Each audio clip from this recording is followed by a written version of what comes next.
जय श्री श्याम। आज हम सुनेंगे अहोई अष्टमी की व्रत कथा।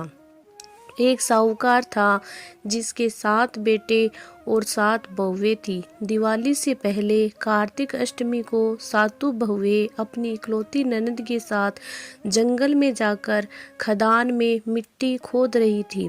वहाँ स्याऊ की म्याद थी। मिट्टी खोदते समय ननद के हाथ से स्याऊ का बच्चा मर गया। इससे स्याऊ माता बहुत नाराज हो गई और बोली, मैं तेरी कोख बांधूंगी। तब ननद अपनी 7 भाभियों से बोली, तुम में से कोई अपनी कोख बंधवा लो। सभी भाभियों ने अपनी कोख बंधवाने से इनकार कर दिया, परंतु छोटी भाभी सोचने लगी, अगर मैंने अपनी कोख नहीं बंधवाई तो सासू जी नाराज होगी। ये सोचकर ननद के बदले में छोटी भाभी ने अपनी कोख बंधवा ली। अब इसके बाद उसको जो बच्चा होता वह 7 दिन का होकर मर जाता। एक दिन पंडित को बुलाकर पूछा, मेरी संतान 7वें दिन क्यों मर जाती है? तब पंडित ने कहा, तुम सुरही गाय की सेवा करो। सुरही गाय स्याऊ माता की भाईली है, वह तेरी कोख खुलवा देगी, तब तेरे बच्चा जिएगा। अब वह बहुत जल्दी उठकर चुपचाप सुरही गाय के नीचे साफ सफाई कर आती। सुरही गाय ने सोचा, रोज उठकर कौन मेरी सेवा कर रहा है, सो आज देखूंगी। गौ माता खूब सवेरे उठी, देखती है कि साहूकार के बेटे की बहू उसके नीचे साफ सफाई कर रही है। गौ माता उससे बोली, क्या मांगती हो? साहूकार की बहू बोली, स्याऊ माता आपकी भाईली है और उसने मेरी कोख बांध रखी है, सो मेरी कोख खुलवा दो। गौ माता ने कहा, अच्छा ठीक है। अब तो गौ माता समुंदर पार साहूकार की बहू को अपनी भाईली के पास लेकर चल पड़ी। रास्ते में कड़ी धूप थी, सो वह दोनों एक पेड़ के नीचे बैठ गई। थोड़ी देर में एक सांप आया। उसी पेड़ पर गरुड़ पंखनी का एक बच्चा था। सांप उसको डसने लगा। तब साहूकार की बहू ने सांप मारकर ढाल के नीचे दबा दिया और बच्चे को बचा लिया। थोड़ी देर में गरुड़ पंखनी आई और यहाँ खून देखकर साहूकार की बहू को चोंच मारने लगी।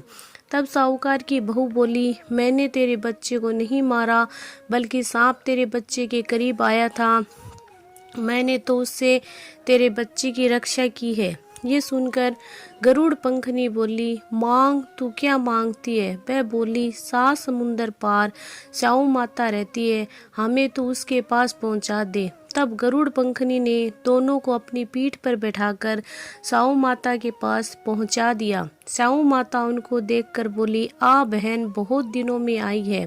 फिर कहने लगी, बहन, मेरे सिर में जुएं पड़ गई है।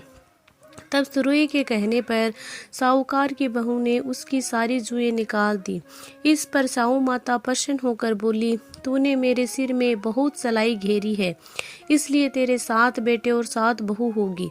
वह बोली, मेरे तो एक भी बेटा नहीं है, 7 बेटे कहाँ से होंगे? स्याऊ माता बोली, वचन दिया है। तब साहूकार की बहू बोली, मेरी कोख तो आपके पास बंद पड़ी है। ये सुन स्याऊ माता बोली, तूने तो मुझे ठग लिया।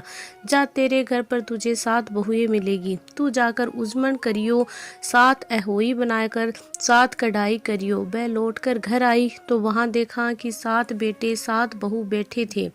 वह बहुत खुश हुई। उसने 7 अहोई बनाई, 7 उजमन किए और 7 कढ़ाई करी। शाम के समय जेठानियाँ आपस में कहने लगी कि जल्दी जल्दी पूजा कर लो, कहीं छोटी बच्चों को याद करके रोने न लगे। थोड़ी देर में उन्होंने अपने बच्चों से कहा, अपनी चाची के घर जाकर देखो कि आज वह अभी तक रोई क्यों नहीं। बच्चों ने आकर कहा, चाची तो कुछ मांड रही है, खूब उजमन हो रहे हैं। ये सुनते ही जेठानियाँ दौड़ी दौड़ी वहाँ आई और आकर कहने लगी, तूने कोख कैसे खुलवाई? वह बोली, तुम में से तो किसी ने कोख बंधवाई नहीं थी, सो मैंने कोख बंधवा ली। अब स्याऊ माता ने कृपा करके मेरी कोख खोल दी है। हे स्याऊ माता, जिस प्रकार उस साहूकार की बहू की कोख खोली, उसी प्रकार हमारी भी कोख खोलना। एक कटोरे में गेहूं के दाने, फिर हल्दी चावल लेकर कहानी सुनी। बोलो होई मैया की जय हो।